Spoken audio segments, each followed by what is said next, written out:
அண்மைச் செய்தி. திண்டுக்கல் மாவட்டம் அய்யலூர் பகுதி அரசு பள்ளியில் குடிநீர் தொட்டியில் மனித கழிவானது கலக்கப்பட்டுள்ளது. அது தொடர்பான அண்மைச் செய்தியை பார்த்து வருகிறோம். கூடுதல் விவரங்களோடு இணைகிறார் நமது செய்தியாளர் ராஜேந்திரன். வணக்கம் ராஜேந்திரன், விவரம். வணக்கம். திண்டுக்கல் மாவட்டம் வேடசுந்தூர் அருகே அய்யலூர் பகுதியில் தங்கம்மாப்பட்டியில் அரசு உயர்நிலைப் பள்ளியானது செயல்பட்டு வருகிறது. இங்கு 300க்கும் மேற்பட்ட மாணவிகள் பயின்று வருகின்றனர். இந்த பள்ளியில் மாணவர்கள் பயன்படுத்துவதற்காக சின்டெக்ஸில் குடிநீர் தொட்டியானது அமைக்கப்பட்டிருக்கிறது.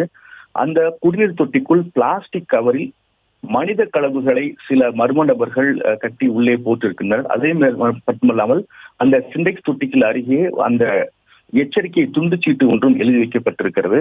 ஆனால் அது தண்ணீரில் அழுந்துவிடுகிறது. அதாவது எச்சரிக்கை, மாவட்ட நிர்வாகம் உள்ளிட்ட சில வார்த்தைகள் அந்த துண்டுச்சீட்டில் எழுதி வைக்கப்பட்டிருந்தது.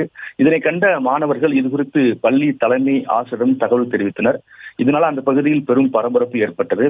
ஏற்கனவே வேங்கவயல் உள்ளிட்ட தமிழகத்தின் பல்வேறு பகுதிகளில் மனித கழிவுகள் கலக்கப்பட்ட சம்பவம் பெரும் அதிர்ச்சியை ஏற்படுத்திய நிலையில் பள்ளி வளாகத்திற்குள்ளே உள்ள மாணவர்கள் பயன்படுத்தும் குடிநீர் தொட்டியில் மனித கழிவுகள் கொட்டப்பட்ட சம்பவம் பெரும் அதிர்ச்சியை ஏற்படுத்தியது.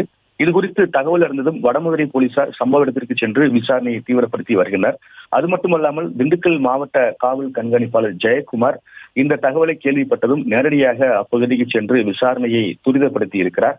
அந்த துண்டுச்சீட்டில் எச்சரிக்கை, எண்ணெய், ஒரு துடியை கைப்படி பிரச்சனை என பல்வேறு வார்த்தைகள் இடம்பெற்றிருக்கிறது.